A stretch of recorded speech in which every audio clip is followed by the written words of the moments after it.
On the evening of Tuesday, January 11th, 1949, a one-hour program launched Pittsburgh's first television station, WDTV, part of the Dumont Television Network.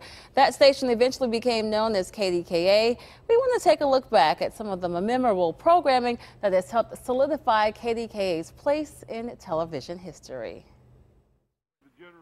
And welcome once again, folks. Slim Bryant and his Wildcats was just one of the many flagship shows during the early days of WDTV.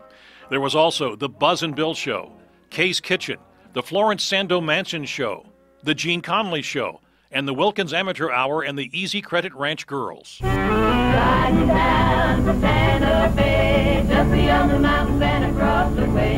In March 1952, just 3 years into existence, WDTV became the first television station in the country to broadcast 24 hours a day.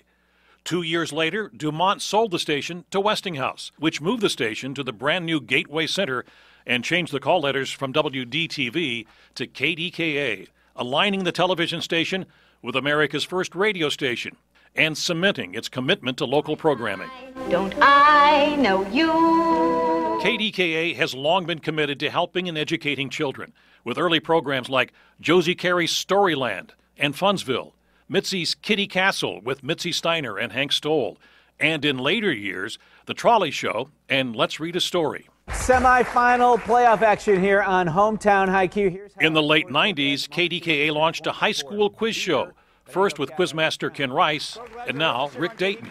All he needs now is a family to support and love him. Damien is a waiting child. And over the years, our Waiting Child feature has helped so many children in foster care find a forever home. The late 50s and early 60s brought rock and roll into American homes on the radio. And Clark Race's weekly dance party did the same on KDKA TV. And for fans of more standard musical fare, there was The Wonderful World of Johnny Costa.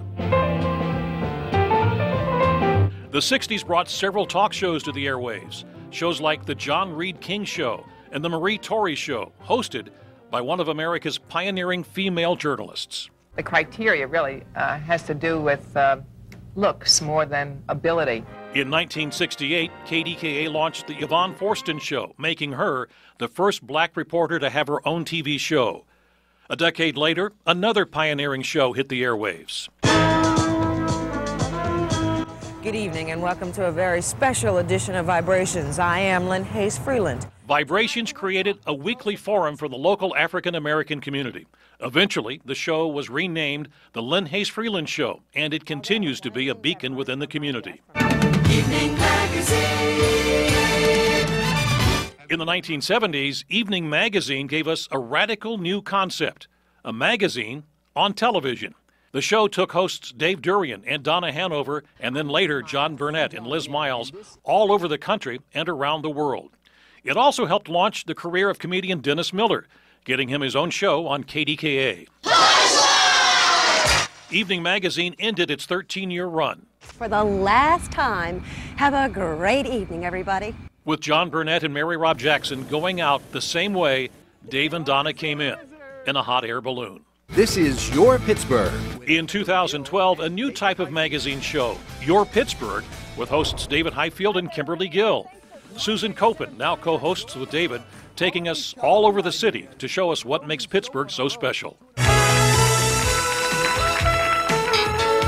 In 1978, a talk show introduced Pittsburgh to Patrice King Brown. She hosted Pittsburgh Today, first with Ed Malley, and then later with Wayne Van Dyne, John Wade, and John Burnett.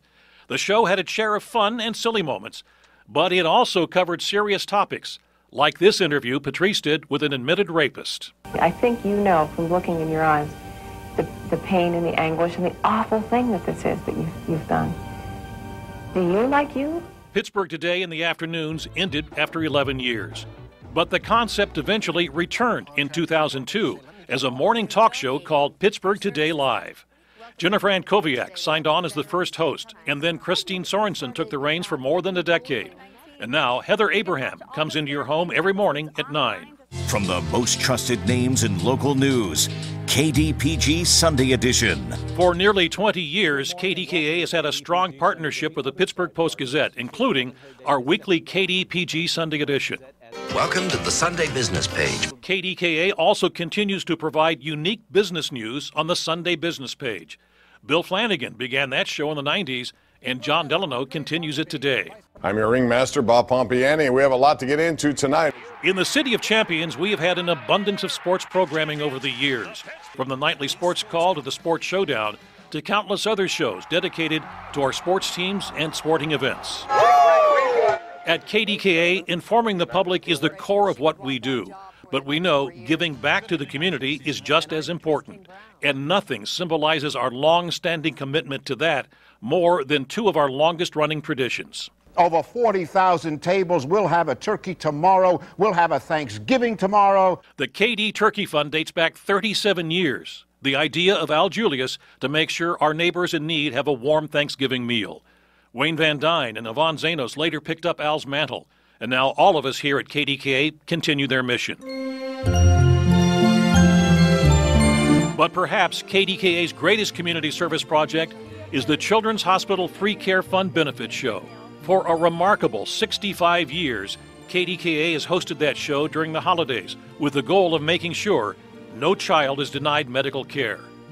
Bill Burns hosted the first show in 1954, and he used the 1988 broadcast to announce his retirement from KDKA after 35 years. So what more can I say? To thank all of you again, and good night, good luck, and good news tomorrow.